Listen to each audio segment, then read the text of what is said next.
고린도후서 7장 5절에서 11절까지의 말씀, 우리 한 절씩 교대로 읽습니다. 우리가 마게도냐에 이르렀을 때에도 우리 육체가 편하지 못하였고 사방으로 환난을 당하여 밖으로는 다툼이요 안으로는 두려움이었노라. 그러나 낙심한 자들을 위로하시는 하나님이 디도가 오므로 우리를 위로하셨으니 그가 온 것뿐 아니요 오직 그가 너희에게서 받은 그 위로로 위로하고 너희의 사모함과 애통함과 나를 위하여 열심히 있는 것을 우리에게 보고함으로 나를 더욱 기쁘게 하였느니라. 그러므로 내가 편지로 너희를 근심하게 한 것을 후회하였으나 지금은 후회하지 아니함은 그 편지가 너희로 잠시만 근심하게 한 줄을 알미라. 내가 지금 기뻐함은 너희로 근심하게 한 까닭이 아니요 도리어 너희가 근심함으로 회개함에 이른 까닭이라. 너희가 하나님의 뜻대로 근심하게 된 것은 우리에게서 아무 해도 받지 않게 하려 함이라. 하나님의 뜻대로 하는 근심은 후회할 것이 없는 구원에 이르게 하는 회개를 이루는 것이요 세상 근심은 사망을 이루는 것이니라. 함께 보라, 하나님의 뜻대로 하게 된 이 근심이 너희로 얼마나 간절하게 하며 얼마나 변증하게 하며 얼마나 분하게 하며 얼마나 두렵게 하며 얼마나 사모하게 하며 얼마나 열심 있게 하며 얼마나 벌하게 하였는가. 너희가 그 일에 대하여 일체 너희 자신의 깨끗함을 나타내었느니라. 아멘. 네, 오늘 하나님의 말씀입니다.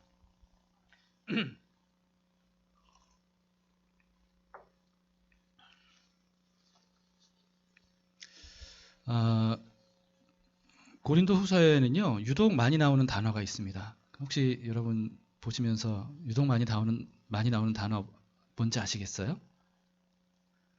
예, 위로라고 하는 말이 유독 많이 나옵니다. 특히 이제 1장에만 해도 10번이나 반복이 되고요. 오늘 읽은 우리 7장에도 7번이 반복이 됩니다. 이렇게 바울이 고린도 후서에 위로라고 하는 말을 많이 쓴 이유가 뭐겠습니까? 예, 바울이 그만큼 위로를 많이 받은 거예요. 너무 큰 위로를 많이 받았던 겁니다. 위로는 어떤 때 받는 건가요? 막 편안하고 즐겁고 행복하고 이럴 때 위로를 받나요? 아니죠. 예, 괴롭고 힘들 때 받는 게 바로 위로지 않습니까? 당시 바울은요 굉장히 힘든 상황이었습니다. 여러모로 힘든 상황이었어요. 뭐 그것을 우리는 고린도 후서를 통해서 이렇게 전반적으로 볼 수 있는데 오늘 본문에도 5절만 보더라도 단편적으로 볼 수가 있습니다. 5절 보시면 우리가 마게도냐에 이르렀을 때에도 우리 육체가 편하지 못하였고 사방으로 환난을 당하여 밖으로는 다툼이요 안으로는 두려움이었노라. 이렇게 말합니다. 여기서 말하는 우리는 이 고린도후서에 나오는 우리는요 1장 1절에 이미 나와 있어요. 바울과 실로아노와 디모데, 이 세 사람이 바로 이 편지를 쓰는 주체인데 우리라고 이렇게 표현하고 있습니다. 이 사람들은요 정말 어디를 가든지 복음을 전했던 사람들 아닙니까? 근데 복음을 전할 때마다 정말 많은 고난을 당하고 박해를 당하게 됩니다. 그리고 안팎으로도 참 많은 어려움들이 있었다는 거예요. 근데 그런 중에 큰 위로를 받았다는 겁니다. 왜냐하면 디도가 돌아왔기 때문에 그래요. 자, 6절을 보시면 그러나 낙심한 자들을 위로하시는 하나님이 디도가 오므로 우리를 위로하셨으니 이렇게 말하죠. 여러분 디도는 디도서의 그 디도입니다. 근데 이 디도는요 바울이 디도서에서 아들이라고 부를 정도로 그렇게 바울이 사랑하고 신뢰하는 그런 동역자예요. 그래서 힘들고 어려울 때 여러분 그 가장 큰 위로는 정말 내가 보고 싶고 내가 사랑하는 그런 사람을 만나는 것. 이게 정말 큰 위로지 않습니까? 근데 바로 바울이 그런 디도를 만나게 된 겁니다. 드디어. 근데 바울이 받은 위로는요. 그게 다가 아니었어요. 지난주에 고린도 후서 배경에 대해서 제가 말씀을 드렸었는데 오늘 또 잠깐 짤막하게 말씀을 드리자면 고린도 교회는 어떤 교회입니까?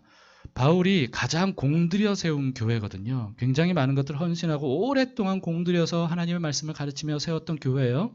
그런데도 불구하고 바울이 세운 교회 중에 가장 문제가 많았던 교회였던 것 같아요. 그래서 바울의 마음을 항상 아프게 하는 그런 교회였습니다. 바울은 그런 고린도 교회가 잘못되는 것을 그냥 보고만 있을 수는 없죠. 그래서 고린도 교회 성도들을 정말 바르게 바로잡아주기 위해서 책망하기 위해서 그래서 고린도전서를 쓰게 됩니다. 그래서 고린도전서에 보면 굉장히 책망하는 말씀들이 많잖아요. 아주 날카로운 어떤 그런 말씀들이 많이 있거든요. 근데 이 편지를 받은 고린도 교회가 오히려 반항하는 겁니다. 그리고 바울과의 관계가 점점 더 악화가 돼요. 그래서 이게 너무너무 슬프고 아픈 바울이 또다시 두 번째 편지를 보내는데 그 편지가 지금은 소실돼서 없는 눈물의 편지라고 불리는 그 편지인 거죠. 근데 그 편지를 디도 편으로 보냈던 거예요. 그래서 디도가 직접 그 편지를 들고 고린도 교회를 갔다 온 거죠. 그래서 드디어 이 고린도 교회에 갔더니 디도가 바울에게 돌아왔던 겁니다. 돌아온 디도가 소식을 전해주는데 고린도 교회에 대한 소식, 바울이 그토록 듣고 싶어 했던 그런 소식을 들려주게 되는 겁니다. 7절에 보면 디도가 온 것뿐 아니요 오직 그가 너희에게서 받은 그 위로로 위로하고 너희의 사모함과 애통함과 나를 위하여 열심히 있는 것을 우리에게 보고함으로 나를 더욱 기쁘게 하였느니라. 네, 디도가 전해준 그 소식, 보고, 어떤 보고였습니까? 고린도 교회 성도들이 드디어 눈물로 회개를 했다는 겁니다. 자기의 잘못을 깨달았다는 거예요. 그리고 바울을 그리워하고 보고 싶어 한다 하는 그런 소식이었습니다. 여러분, 이 소식을 들은 바울은요, 너무너무 힘들고 고달프고 어렵고 정말 그런 상황에서 얼마나 큰 위로가 됐겠습니까? 정말 큰 위로가 됐겠죠. 그래서 기쁜 마음으로 쓴 편지가 세 번째 편지인 고린도 후서인 겁니다. 그래서 고린도 후서에는 그래서 위로라는 말이 많이 나와요. 이걸 통해서도 바울이 얼마나 이 디도가 전해준 고린도 교회의 소식에 대해서 큰 위로를 받고 기뻐했는가라고 하는 것을 알 수가 있는 거죠. 8절을 보시면 그러므로 내가 편지로 너희를 근심하게 한 것을 후회하였으나 지금은 후회하지 아니함은 그 편지가 너희로 잠시만 근심하게 한 줄을 알미라. 바울은 이전 편지를 통해서 정말 고린도 교회를 호되게 책망했죠. 바로잡아주기 위해서 정말 하나하나 조목조목 정말 야단치듯이 그렇게 편지를 썼습니다. 그런데 그런 편지를 보내놓고 바울의 마음이 편했다는 거예요? 후련하다 그랬다는 겁니까? 아닙니다. 너무 불편했던 거예요. 그래서 후회할 정도였다. 이렇게 말합니다. 그런데 디도의 소식을 전해 들은 이후에는 더 이상 후회하지 않게 됐고 바울의 마음이 정말 편안해졌다는 거죠. 자, 9절에 보세요. 내가 지금 기뻐함은 너희로 근심하게 한 까닭이 아니요 도리어 너희가 근심함으로 회개함에 이른 까닭이라. 너희가 하나님의 뜻대로 근심하게 된 것은 우리에게서 아무 해도 받지 않게 하려 함이라. 네, 바울은요,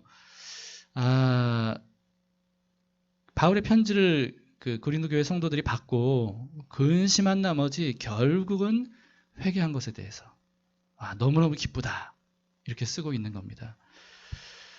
이 바울의 심정을 우리가 좀 이렇게 간접적으로만 느껴보려면 이런 식인 것 같아요. 바울의 심정은 이런 겁니다. 정말 자기 아들을 애지중지 그러면서 올바르게 키우려고 애를 쓴 아빠가 있어요. 근데 그런 아빠가 있는데도 불구하고 아들이 자꾸만 잘못된 짓을 하는 거예요. 어긋나가는 거예요. 해서는 안 되는 말과 행동들을 자꾸만 하는 겁니다. 그러니까 이거를 두고 보다 안 됐던 아빠가 벼르다가 큰 맘 먹고 이 아들을 불러서 호되게 야단을 치는 겁니다. 종아리를 막 회초리를 치면서 이렇게 하면 안 된다 그랬잖아. 이것은 잘못된 것이라고 했잖아.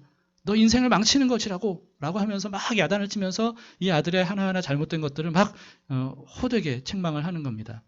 이렇게 매를 다 맞은 아들은요, 눈물이 그렁그렁 해가지고 씩씩거리면서 자기 방으로 들어가서 문을 쾅 닫고 들어가는 거예요. 여러분, 그럴 때 아빠의 마음이 어떻겠어요? 후련하다. 그러겠어요? 내 분을 풀었으니까 난 됐다.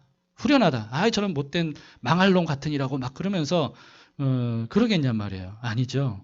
아빠의 마음은 너무나도 아픕니다. 온갖 생각으로 가슴이 막 무너지듯이 찢어지듯이 그렇게 아픈 거죠. 내가 혹시 너무 아프게 아들을 때린 건 아닐까? 아들의 마음에 상처를 입진 않았을까?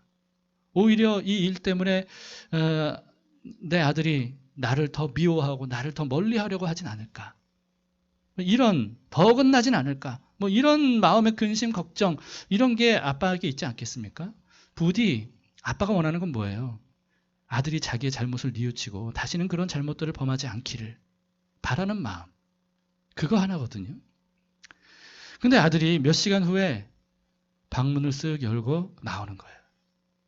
그러더니 아빠 앞에 무릎을 꿇습니다. 아빠 말을 듣고 보니까 제가 잘못한 것 같아요. 죄송해요. 저를 용서해 주세요. 다시는 안 그럴게요. 여러분, 아들이 아빠에게 그렇게 말을 하면 아빠의 마음이 어떻겠어요? 얼마나 기쁘겠습니까? 아들을 때렸지만 아들이 그것 덕분에 이렇게 올바르게 자신의 잘못을 뉘우치고 깨닫게 된 것에 대해서 얼마나 기쁘겠어요. 그리고 그것에 대해서 이렇게 사과를 하는 아들에 대해서 얼마나 고맙겠어요. 그 감동은 정말 말로 다 할 수 없는 거죠. 아들이 이전까지 아무런 잘못도 하지 않으면서 막 그냥 고개 뻣뻣이 들고 다니는 것보다 이런 잘못을 저지른 이후에 아빠의 그 책망 때문에 다시 돌이키면서 아빠 앞에서 이렇게 잘못을 인정하고 회개하는 이런 모습이 오히려 더 사랑스러울 겁니다. 너무너무 사랑스럽겠죠. 그리고 그런 아들이 아빠는 너무 자랑스러울 거예요. 지금 그게 바울의 심정인 겁니다. 그리고 그런 마음이 바로 하나님 아버지의 마음이라는 거죠. 바울은요, 고린도 성도들이 회개한 것을 하나님의 뜻대로 하는 근심, 하나님의 뜻대로 근심한 것이다. 이렇게 칭찬을 했습니다. 10절에 보시면 이렇게 말하죠. 하나님의 뜻대로 하는 근심은 후회할 것이 없는 구원에 이르게 하는 회개를 이루는 것이요, 세상 근심은 사망을 이루는 것이니라. 그런데 고린도 교회는 어떤 근심을 했다는 거예요? 하나님의 뜻대로 구원에 이르는 회개하는 근심을 했다라고 하면서 칭찬하는 거죠. 여러분, 바울은 여기서 근심도 다 같은 근심이 아니다 이렇게 말하고 있는 겁니다. 두 종류의 근심이 있다고 말하고 있어요. 하나님의 뜻대로 하는 근심과 세상 근심이다 라고 하는 거죠. 근심하되 하나님의 뜻대로 하는 근심은 구원받게 하는 회개를 이룬다. 이렇게 말하고요. 또 반면에 세상 근심의 결말은 사망이다. 이렇게 말합니다. 그래서 근심이라고 다 같은 근심이 아니라는 겁니다. 아주 극명하게 근심이 갈라진다라고 하는 거죠. 근데 여러분, 그리스도인인 우리들은 근심하면 무조건 부정적으로만 생각할 때가 많이 있습니다. 근데 바울은 부정적인 면만 있는 건 아니라는 사실을 우리에게 알려주고 있어요. 근심해야 될 때는 반드시 근심해야 된다는 거죠. 울어야 될 때는 반드시 울어야 된다는 겁니다. 성경에도요, 근심할 만한, 정말 우리가 슬퍼하고 울어야 될 만한 그런 것에 대한 말씀들을 굉장히 많이 하고 있는 것을 우리는 성경을 통해서 얼마든지 많이 볼 수 있습니다. 이스라엘이 하나님을 멀리 떠나서 잘못된 길을 가면서 많은 죄를 저지를 때, 그때 하나님이 어떻게 하셨어요? 그들을 그냥 못 보착 하셨습니까? 눈 감아주셨나요? 아니, 그러지 않으셨어요. 하나님은 호되게 책망하십니다. 특히 이사야서로 시작되는 이 선지서들, 굉장히 많은 선지서들을 보면 하나님께서 이스라엘의 죄에 대해서 하나하나 조목조목 말씀하시면서 무섭게 호되게 책망하는 그런 내용들을 우리는 볼 수가 있습니다. 여러분, 선지서 읽기가 참 어려우시죠? 근데 선지서 읽기가 참 어려운 이유는 그 내용 자체, 뭐 말투 자체, 글 자체가 어려운 것도 있지만 그것 때문만은 아닐 겁니다. 왜냐하면 선지서의 대부분이 책망, 징계 이런 것에 대한 말씀들이거든요. 그러니까 이게 읽기가 쉽지 않고 읽고 싶지도 않은 거죠. 사실 근데요, 성경에는 어떤 말씀이 더 많습니까? 칭찬하는 말씀이 더 많은가요? 아니면 책망하는 말씀이 더 많은가요? 책망하는 말씀이 압도적으로 많습니다. 그럼 왜 그럴까요? 그만큼 인류가 죄로 인해서 타락할 대로 타락했기 때문에 그렇습니다. 얼마나 많이 타락했으면. 그런 인류에 대해서 하나님은요, 타락한 인류를 돌이켜서 구원을 얻게 하시려고 하다 보니까 그렇게 계속 집요하게 책망하실 수밖에 없는 거예요. 왜냐하면 그대로 내버려두면 안 되니까. 망하게 되니까. 그래서 여러분, 성경을 어디를 펼쳐봐도 우리는 쉽게 하나님께서 책망하시는 그런 말씀을 하시는 것을 쉽게 찾아볼 수가 있는 거죠. 근데 여러분, 책망하는 내용, 너무 읽기도 싫고 부담스럽고, 마음이 좀 읽고 나면 좀 그렇다고 해서 성경에 책망하는 말씀들을 다 빼버리면, 책망하는 말씀 다 외면하면, 그러면 남는 성경은 거의 없을 겁니다. 그리고 그렇게 남는 성경은 우리는 성경이라고 할 수가 없어요. 디모데후서 3장 16절에 하나님의 말씀에 대해서 이렇게 기록을 하고 있습니다. 모든 성경은 하나님의 감동으로 된 것으로 교훈과 그다음 뭐라고요? 책망과 바르게 함과 의로 교육하기에 유익하니. 성경의 주된 목적, 그걸 여기서는 네 가지로 말씀을 하고 있죠. 성경의 주된 목적. 그런데 그 두 가지가 책망과 바르게 하는 거예요. 그게 성경의 주된 목적이라는 거죠. 왜냐하면 여러분, 성경은 구원의 책이잖아요. 우리를 구원하게 하기 위해서 하나님께서 우리에게 보내주신 메시지, 이게 바로 성경이지 않습니까? 근데 구원을 얻으려면, 죄인인 우리가 구원을 얻으려면 그러면 어떻게 해야 됩니까? 반드시 회심해야 돼요. 회개해야 돼요. 죄로부터 돌이켜야 돼요. 근데 그러려면 죄가 뭔지, 그리고 내가 왜 죄인인지 이걸 알아야 되잖아요.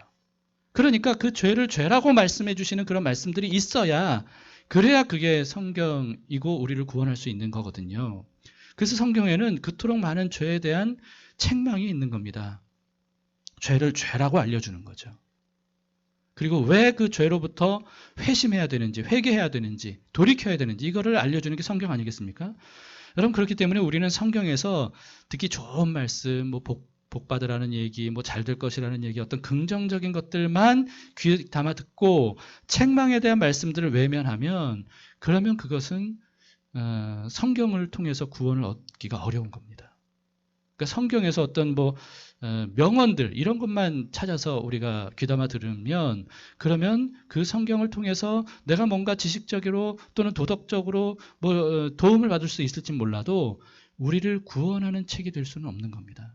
성경의 목적과는 다른 거죠. 그래서 성경은 교훈뿐만 아니라 책망과 바르게 함, 그것을 위해 우리에게 주어진 하나님의 말씀이다 라고 하는 것을 잊어서는 안 됩니다. 여러분, 그래서요, 성경에서 책망의 말씀들 좀 읽기 어렵더라도 여러분들이 그것을 눈 똑바로 뜨고 하나님의 이 책망하시는 이 아들을 사랑하는 아빠의 마음, 그것을 느끼면서 그렇게 이 성경을 읽으셔야 됩니다. 물론 책망을 좋아하는 사람은 아무도 없습니다. 매 맞는 거 누가 좋아하겠어요? 그 야단 맞는 거 누가 좋아하겠습니까?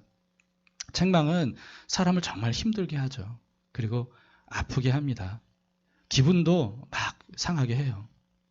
그래도 여러분, 책망은 필요하고 유익한 이유가 뭐냐 하면, 책망을 받은 후에 정신 차리고 하나님께로 돌아와서 생명의 길로 돌아선 사람들, 이런 사람들이 수도 없이 많기 때문에 그렇습니다. 우리도 만약에 책망 받지 않고, 일생 동안 책망 한번 받지 않고 살았다면 우리는 아마 엉망진창이 되는 그런 삶을 살게 됐을 거예요. 그래서 하나님께서 그토록 무섭게 책망하셨던 겁니다.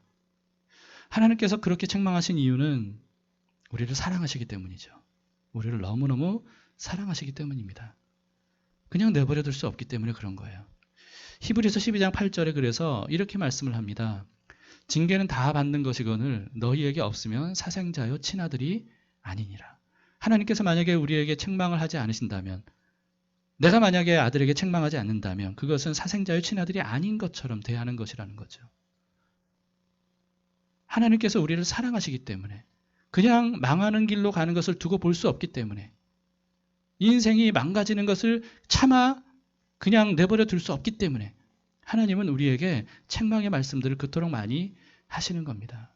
그래서 하나님은요, 성경에 보면 다른 이방 민족들에 대한 어떤 책망보다는 이스라엘에 대한 책망이 유독 많아요. 신약 성경에도 마찬가지입니다. 신약 성경에도요, 교회 밖에 있는 사람들에 대한 책망은 거의 없어요. 교회 안에 있는 사람, 교회에 대한 책망이 그렇게 많은 거예요. 왜 그렇죠? 하나님의 아들, 딸들이기 때문에 그런 겁니다. 지난 8월 16일에 이번 달 읽을 책인 생각, 하나님 설계의 비밀이라고 하는 책 내용을 제가 인용해 드린 적이 있습니다. 기억이 날지 모르겠는데, 기억 안 나셔도 지금 제가 다시 그 일부분을 좀 읽어 드리겠습니다. 남을 사랑하는 사람은 상대를 잘되게 하기 위해서라면 오해받을 위험도 무릅쓴다. 기억나시나요? 구약 곳곳에서 하나님도 그러셨다. 그분이 천방지축인 자기 백성의 시선을 끄시고자 여러 번 언성을 높이심은 그들의 자멸을 막으시려는 사랑 때문이었다. 그러느라 그분이 무릅쓰신 위험을 생각해보라. 하나님이 무릅쓰신 위험이 어떤 위험이라는 겁니까? 오해받을 위험. 오해받을 위험을 하나님은 무릅쓰고 그토록 이스라엘 백성들에게 호되게 하셨다는 거죠. 많은 사람들이 그래서요, 호되게 책망하시고 징계하시는 그 하나님만 보고 하나님을 무자비한 분이다, 무서운 분이다, 이렇게 오해를 합니다. 그러나 하나님은 사실은 그런 오해를 받을 것을 무릅쓰고라도 이스라엘 백성들을 무섭게 책망하면서 징계하셨던 거예요. 왜? 그들을 사랑하셔서 그들을 구원하시려고, 그들을 올바른 길로 가게 하시려고, 그리고 이스라엘을 통해 전 인류를 구원하시려고 하나님은 그렇게 하신 거죠. 여러분, 이 생에서 받는 가장 큰 심판, 최후의 심판 말고 이 생에서 받는 가장 큰 심판을 제가 뭐라고 했는지 기억나시나요? 로마서 1장 24절, 26절, 28절 세 번이나 반복해서 말씀하고 있는 거. 여러분, 그게 뭔지 기억나십니까? 하나님이 내버려 두시는 것이라고 했습니다. 그냥 내버려 두시는 것. 하나님이 아무리 책망하고 아무리 징계를 내리고 아무리 올바른 길로 가도록 하기 위해서 애를 쓰더라도 하나님의 말씀에 귀를 기울이지 않고 하나님이 뭐라고 하시는지 상관하지 않고 하나님이 안 계신 것처럼 부정하면서 끝까지 회개하지 않고 그냥 자기 소견에 오른 대로 삶을 살아가면 결국은 하나님은 어떻게 하신다는 겁니까? 그냥 내버려 두신다는 거예요. 무슨 죄를 범하든지 그냥 뭐 상관하지 않고 망하도록, 잘못된 길을 그냥 가도록 내버려 두시는 거예요. 여러분, 하나님이 그렇게 하지 않을 할 수밖에 없도록 그 사람이 그렇게 한 거죠. 결국 그렇게 되는 거. 여러분, 이게 이 생에서 받는 가장 무서운 심판이라는 겁니다. 여러분, 우리는 무서운 심판하면 뭐 괴로움 당하고 고통 당하고 뭐 폐업, 망하고 죽고 뭐 병들고 뭐 이런 거라고 우리는 생각을 하는데요. 그런 중에도 하나님이 함께 하시면 그것은 심판이라고 할 수 없습니다. 오히려 그런 고난이 유익할 때도 많이 있어요. 하나님이 함께 하시면. 그런데 여러분, 하나님을 계속 거부하고 하나님을 멀리하고 하나님 없는 것처럼 그렇게 자꾸만 손길을 뿌리치면서 내가 가고 싶은 대로 가겠다고 하는 그런 사람에 대해서 하나님이 그래, 네가 가고 싶은 대로 가봐 라고 그냥 내버려두면 이건 정말 무시무시한 심판이라는 거죠. 여러분, 그렇기 때문에 나쁜 짓을 아무리 많이 해도 내게 아무런 일도 일어나지 않고 내가 무사하고 오히려 내 일이 잘 되고, 여러분, 그러면 그건 좋아할 일이 아닙니다. 그건 정말 두려워야 되는 일이에요. 그렇기 때문에 우리는요, 책망과 징계를 기쁘게 받는 연습을 해야 됩니다. 우리는 모두 잘못을 저지를 수밖에 없는 그런 사람들이잖아요. 저만 그런가요? 여러분들도 그렇죠. 우리는 부족한 존재예요. 연약한 존재예요. 어리석은 존재예요.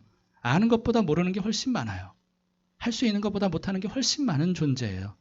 여러분, 그렇기 때문에 뭘 하다 보면 우리는 잘못을 저지르고 잘못 판단하고 속아 넘어가기도 하고, 그래서 해서는 안 되는 잘못과 죄들을 범할 수 있다는 거죠.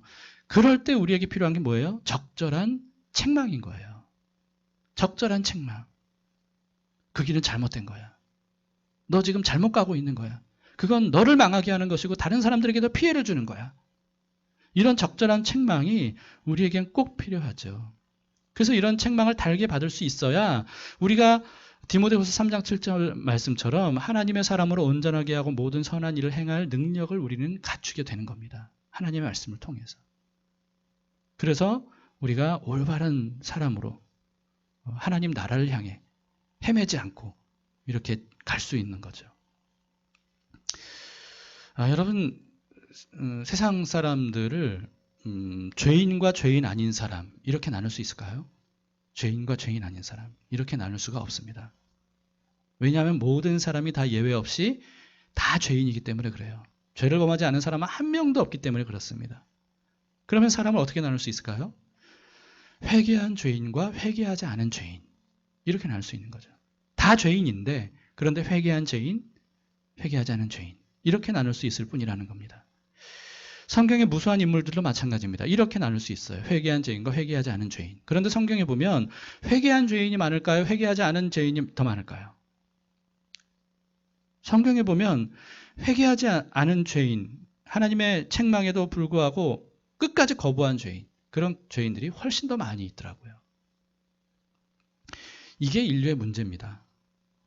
대표적으로 여러분, 가인 아시죠? 아벨을 쳐 죽인 가인. 아벨을 쳐 죽이기 전에 가인은 하나님의 책망을 받았습니다. 너의 죄가 네 문 앞에 엎드리는 거 조심해라. 여러분, 그때 하나님의 책망에 대해서 가인은요, 회개하지 않았어요. 오히려 분노합니다. 오히려 화를 내요. 막 기분 나빠해요. 불쾌해요. 그래서 아벨을 무참하게 쳐 죽인 거예요. 가인의 후예, 여러분, 가인의 후예는 어떤 사람들입니까? 죄를 범한 사람들, 단지 그냥 죄를 범한 사람들, 이런 사람들을 가인의 후예라고 하는 게 아니고요. 하나님의 책망을 거부하고 무시한 사람들, 회개하지 않은 사람들, 그게 바로 가인의 후예입니다. 이스라엘의 초대 왕은 누굽니까? 사울이죠. 사울. 사울은 사무엘이라고 하는 마지막 선지자라고 불리는 그런 사무엘이 직접 기름 부어서 왕으로 세울 이스라엘의 초대 왕으로 첫 번째 왕으로 세운 사람인데요. 그렇게 왕으로 세워질 때까지만 해도 사울은 굉장히 겸손한 사람이었습니다. 근데 왕이 된 이후에 이 왕권을 누리다 보니까 이게 점점 교만해지는 거예요. 그래서 하나님께서 자기를 세우셨다라고 하는 생각을 자꾸만 망각합니다. 노골적으로 하나님의 말씀을 어기게 돼요. 그래서 하나님은 그런 사무엘, 그런 사울에게 사무엘을 보내십니다. 그래서 여러 번 책망하셔요. 그럼에도 불구하고 사울은 회개하지 않습니다. 결국 사무엘이요, 사울을 두려워할 정도가 됐습니다. 그러니까 이러다가는 사울 왕이 사무엘을 죽일 수도 있는 어떤 이런 상황까지 돼버린 거예요. 결국 하나님은요, 사울 왕을 자멸하는 길로 그냥 가버리도록 내버려 두셔요. 하나님의 영이 사울 왕에게서 떠납니다. 기름 부었다는 것이 하나님의 영이 함께하는 것을 의미하는 거거든요. 근데 하나님의 영이 사울 왕을 떠나요. 그러니까 사울 왕을 장악한 것은 악령이었던 거예요. 악한 영들. 그래서 미쳐 날뛰며 그렇게 살잖아요. 다윗을 죽이려고 막.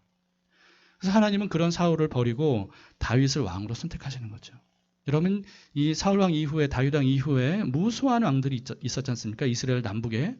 근데 이 모든 왕들도 많은 죄들을 저질렀어요. 엄청나게 많은 죄들을 저질렀는데 그럴 때마다 하나님께서 선지자들을 계속 보내십니다. 계속 보내서 그들을 책망하시고 바른 길로 가도록 인도하려고 하셔요.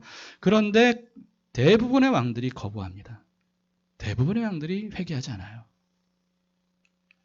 그래서 결국은 남북 이스라엘이 다 멸망한 거 아닙니까?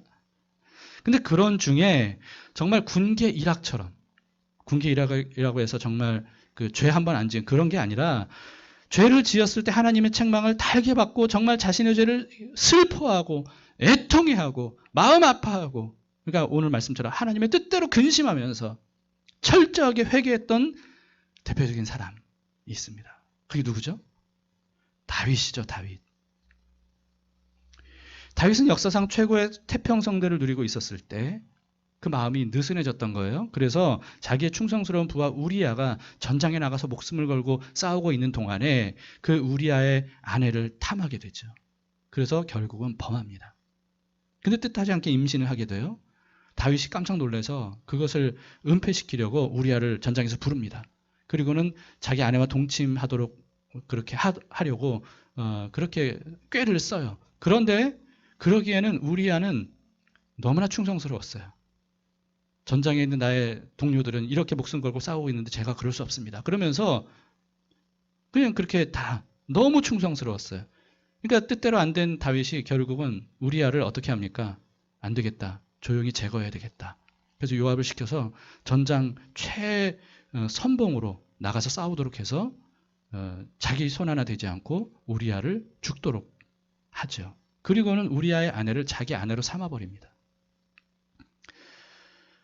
여러분, 사실 이런 일들은요, 고대 왕들이라면 그 왕권으로 그냥 흔히 행했던 그런 일들이거든요.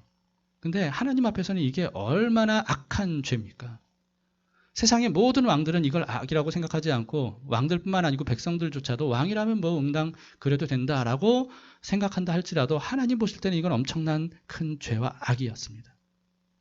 그래서 하나님은 나단 선지자를 보내셔요. 나단 선지자를 통해서 다윗의 죄를 아주 들춰내면서 호되게 책망을 하십니다. 그때 다윗이 어떤 반응을 보입니까? 자기가 얼마나 큰 죄를 저질렀는지 깨달아요. 그리고 다 인정합니다. 정말 처절하게 하나님 앞에 회개하고 회개하고 또 회개해요. 뿐만 아니고요. 하나님 앞에서만 회개하는 게 아니라 자기가 지은 죄, 이걸 모든 백성들 앞에 다 드러내요.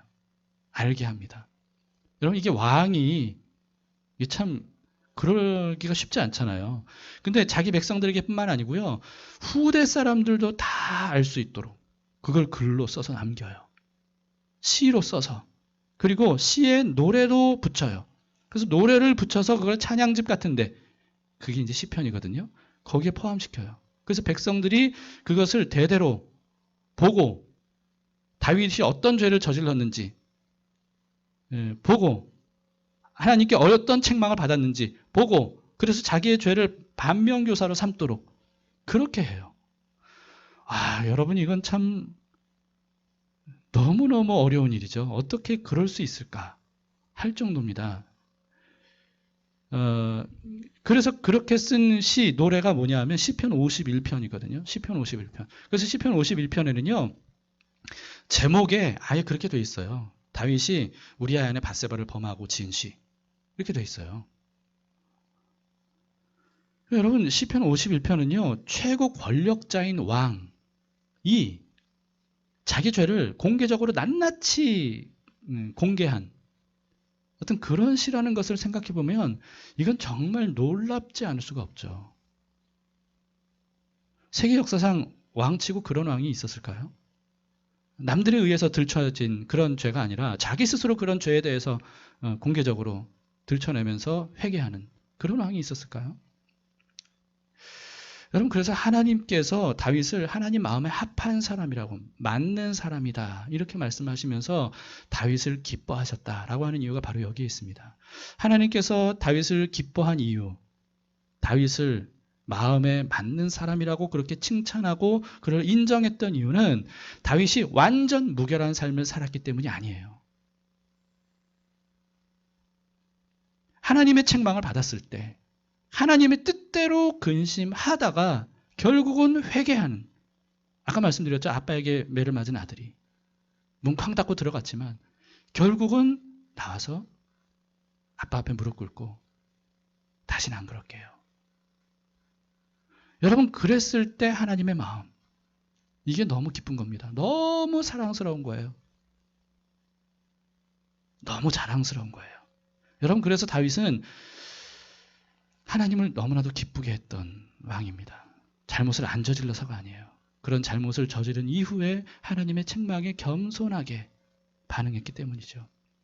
그런 다윗을 통해서 하나님은 예수 그리스도를 보내주십니다. 인류를 구원하시는 그 구원자를 보내주셔요. 그럼으로써 다윗의 핏줄을 통해 다윗의 삶을 통해 인류 구원의 계획을 이루어 가셨던 겁니다. 바울도 지금 그런 마음인 거예요. 하나님과 같은 마음, 고린도 교회에 대해서 기뻐하는 마음, 고린도 교회를 자랑스러워하는 마음, 고린도 교회가 너무너무 사랑스러운 마음. 그게 바로 바울의 마음인 거죠. 자, 오늘 11절 말씀을 보세요. 보라, 하나님의 뜻대로 하게 된 이 근심이 너희로 얼마나 간절하게 하며 얼마나 변증하게 하며 얼마나 분하게 하며 얼마나 두렵게 하며 얼마나 사모하게 하며 얼마나 열심 있게 하며 얼마나 벌하게 하였는가. 너희가 그 일에 대하여 일체 너희 자신의 깨끗함을 나타내었느니라. 예, 여러분, 고린도 교회 성도들은요, 바울의 편지를 통해서 정말 자신들의 죄가 얼마나 잘못된 것인지 이것을 깨닫고 인정하고 하나님께 회개했던 거예요. 자신들이 범한 잘못들에 대해서 분했죠. 그리고 두려워했어요. 그러면서 하나님의 의를 사모하게 되고요. 그리고 열정적으로 그래서 죄에 대해서 벌하면서 그렇게 깨끗함을 나타냈다라고 말하는 겁니다. 여러분, 하나님의 뜻대로 하는 근심이 얼마나 유익한가 하는 것을 21절에서 바울은 말씀하고 있습니다. 반면에 여러분, 하나님의 뜻대로 하는 근심과는 달리 세상 근심은 어떻다는 겁니까? 망하는, 사망을 이룬다는 거죠. 10절의 말씀처럼 사망을 이룬다는 겁니다. 그러면 세상 근심은 어떤 거겠습니까? 세상 근심은 어떤 거겠어요? 하나님의 뜻대로 하는 근심은 자신의 죄를 깨닫고 회개하고 하나님 앞에 나아와서 하나님 앞에 자신의 죄를 뉘우치고 다시는 안 그럴게요 하면서 돌이키는 거. 이게 바로 하나님 뜻대로 하는 근심의 결과 회개하는 거지 않습니까? 세상 근심은 그런 하나님을 아예 그냥 없는 것처럼 취급하는 거예요. 하나님 말씀에 귀를 닫는 겁니다. 하나님과 상관없이 자기 속에는 옳은 대로 그렇게 사느라 사는 사람인 거예요. 예수님께서 산상수훈에서 이렇게 말씀하셨죠. 너희는 어째서 세상에 대해서 염려하느냐. 염려하지 마라. 들의 백합화, 공중에 나는 새 이런 말씀들을 하시면서 그러면서 무엇을 먹을까 무엇을 입을까 무엇을 마실까 염려하지 마라 라고 하시면서 뭐라고 말씀하셨냐면 그런 염려는 이방인들이 하는 것이다. 이렇게 말씀하셨어요. 여러분 이방인들이 하는 근심이라는 게 뭡니까? 하나님 없이 하는 근심. 하나님의 존재 자체를 생각지 않고 자기 힘으로 자기 능력으로 살아간다고 하는 그런 근심. 이게 이방인처럼 하는 근심이에요. 이런 근심은 이런 염려는 결국은 헤어나올 수 없는 거죠. 왜냐하면 자기 힘으로 자기 삶을 책임져야 되니까. 근데 결국은 아무리 애를 쓰고 염려하고 근심하고 노력한다 할지라도 자기 길을 한 자라도 더하게 할 수 있느냐? 그럴 수 없지 않느냐? 아무 소용없는 염려 아니냐? 예수님께서 그렇게 말씀하셨던 겁니다. 근데 여러분 그렇게 이방인처럼 하는 근심, 다시 말해서 하나님이 안 계신 것처럼 하나님 없는 것처럼 그렇게 하는 근심이 바로 세상 근심이다 라고 하는 거죠. 여러분 우리가 삶을 살다 보면 염려하고 근심할 때가 많이 있습니다. 그런데 참 차이가 있는 것이 뭐냐 하면 하나님 앞에서 하는 근심이냐 아니면 자기 혼자 하는 근심이냐 이게 다른 거예요. 하나님 앞에서 하는 근심이면 그 근심은 우리를 이렇게 유익하게 합니다. 왜냐하면 하나님이 함께 하시니까. 내가 근심하는 모든 것들을 하나님께서 선하게 인도하실 거니까. 그러나 세상 근심은 어때요? 그걸 내가 근심하는 것을 해결할 방법이 없어요. 해결할 길이 없어요. 그러니까 결국은 내가 근심하는 그것 때문에 망하게 되는 거죠. 우리는 하나님과 함께하는 사람들 아닙니까? 하나님이 나와 함께 하신다라고 하고 우리는 늘 믿고 있어요. 그럼 그렇다면 내 실제 삶에서도 그럴 수 있어야 됩니다. 늘 하나님을 염두에 두셔야 돼요.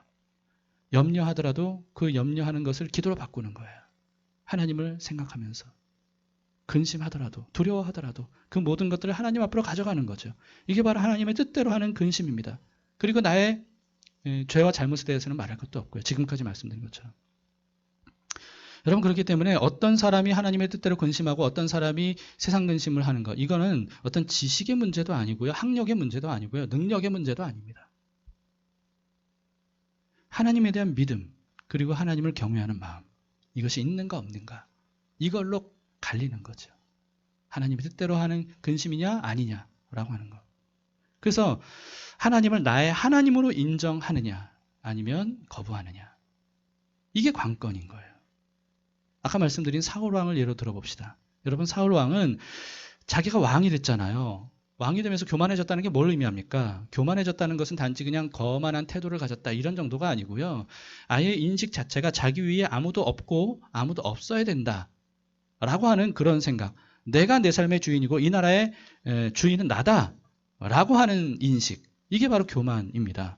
그래서 사울은 자기 위에 계신 분, 자기를 기름 부어 세워주신 분, 자기에게 권력을 주신 분, 자기를 청지기로 세운 그 하나님을 인정하지 않았어요.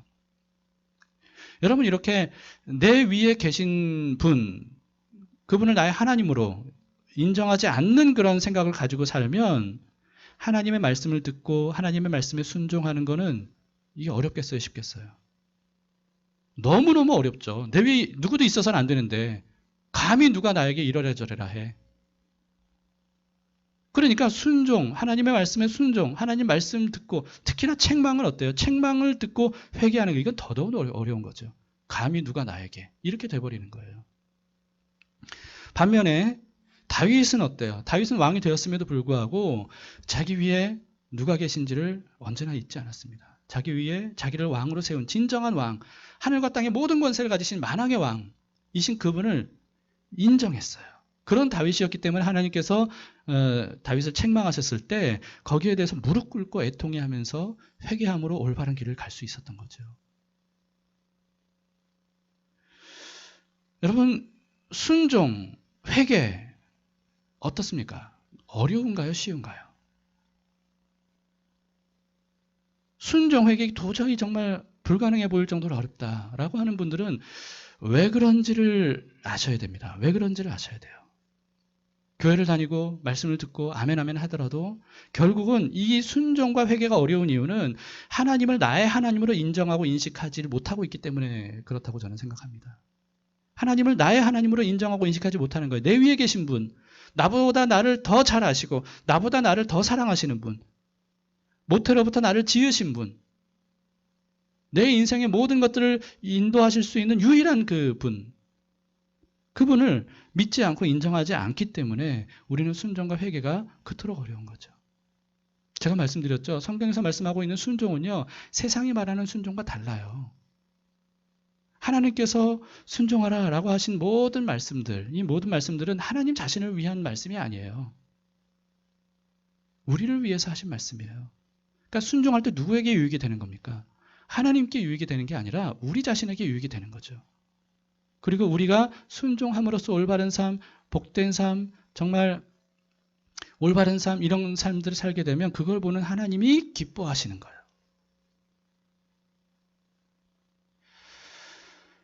그런데 여러분, 이렇게 하나님을 믿지 않고 나의 위에 계신 분에 대해서 인정하지 않으면 하나님은 정말 얼마나 많이 슬프시겠어요. 하나님이 근심하는 것은 다른 것 때문이 아니고요. 자유의지를 가진 우리들이 하나님을 선택하기보다 이렇게 죄를 선택하고 악을 선택하고 하나님 없이 사는 삶을 선택하는 것, 망하는 길로 가는 것, 이것이야말로 하나님을 가장 근심하게 하는 그런 모습입니다. 그런데 여러분, 그런 사람이 결국 하나님을 자기 하나님으로 삼고 자기 모든 죄를 다 인정하고 하나님 앞에 나와서 회개하면서 하나님께 돌아오면 하나님 마음이 어떻겠어요? 하나님 마음이 어떻겠습니까? 여러분, 그것만큼 기쁘고 즐거운 게 없어요. 그것만큼 하나님의 마음을 기쁘시게 해드릴 수 있는 게 없는 거죠.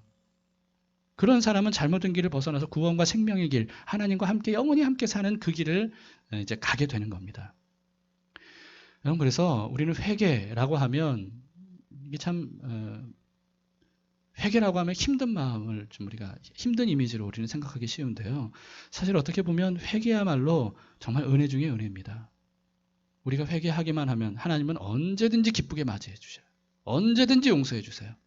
언제든지 돌이킬 수 있도록 허락하세요. 여러분, 이게 얼마나 큰 은혜입니까? 그러니까 하나님 앞에서 우리가 회개할 수 있다, 회개할 기회가 아직도 남아있다 라고 하는 것은 이건 정말 감사한 일이죠. 기쁜 일이죠.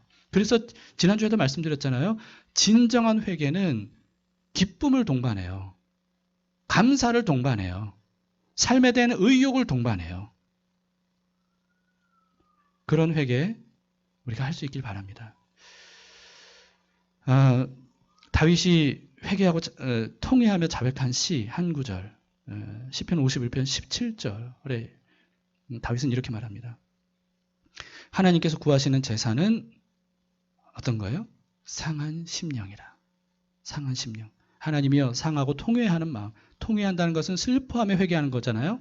통회하는 마음을 주께서 멸시하지 아니하시리이다. 다윗이 그토록 처절하게 시를 지어서 노래를 지어서 했던 내용이 바로 이 17절 우리가 읽은 이 말씀입니다. 여러분, 믿음의 사람은 어떤 사람이냐면 믿음의 사람은 자기의 의를 자랑하고 내세우는 사람이 아닙니다. 믿음의 사람은 자기의 죄를 인정하고 은혜를 구하는 사람이에요. 이게 바로 믿음의 사람입니다. 자기의 의를 자랑하고 내세우는 사람은 어떤 사람들이었어요? 바리새인들, 우리가 알고 있는 그런 사람들이거든요. 그들에 대해서 예수님이 뭐라고 말씀하셨습니까? 회칠한 무덤이라고 말씀하셨어요. 하나님이 생각하시는 믿음의 사람은 자기의 죄를 인정하고 자신이 뿌리 깊은 죄인인 것을 인정하고 하나님 앞에 은혜를 구하는 사람, 이런 사람이 믿음의 사람이에요. 예수님은 이렇게 말씀하셨죠. 마태복음 5장 4절에 애통하는 자는 복이 있나니 그들이 위로를 받을 것이며. 여러분, 애통하는 자가 복이 있다 하는 겁니다. 오늘 말씀에 하나님의 뜻대로 근심한다고 되어 있는데요. 이 근심이라고 하는 원어의 뜻은 비통해하는 것, 애통해하는 것을 의미해요. 죄에 대해서, 자기의 죄에 대해서, 자기가 저지른 잘못에 대해서 애통해하는 거죠. 예수님은 그런 애통해하는 자, 자기의 죄에 대해서도 애통해하는 자, 이런 사람이 복이 있다. 그들이 하나님의 위로를 받을 것이다. 이렇게 말씀하십니다. 책망은 사람의 마음을 아프게 합니다. 여러분, 그렇다고 해서 아프다고 거부하지 않길 바랍니다. 사람을 살리기 위해 수술하는 고통, 여러분, 그것은 필요한 일이에요. 우리가 애통하는 것도 마찬가지입니다. 그것을 외면하면 결코 우리가 새로워질 수 없고 올바른 길을, 영생의 길을 갈 수가 없는 거죠. 말씀을 마치겠습니다. 오늘날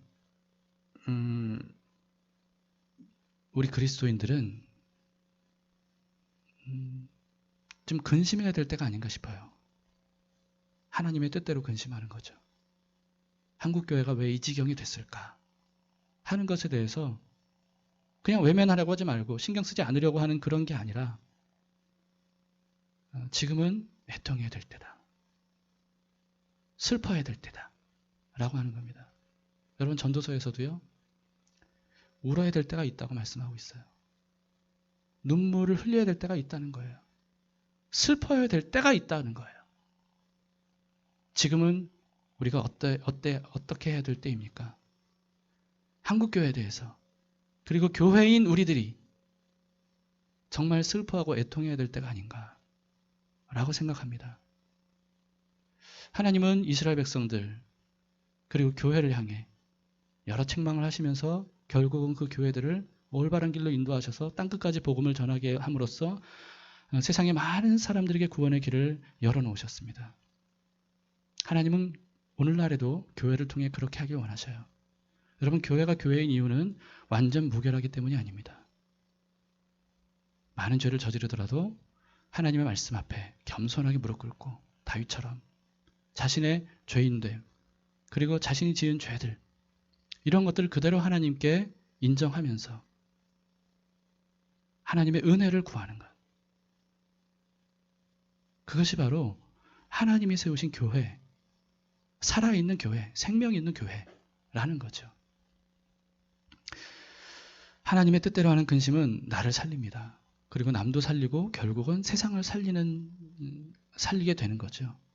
오늘 한국교회 담길교회가 그렇게 하나님의 뜻대로 근심하는 그런 교회가 될 수 있기를 바랍니다.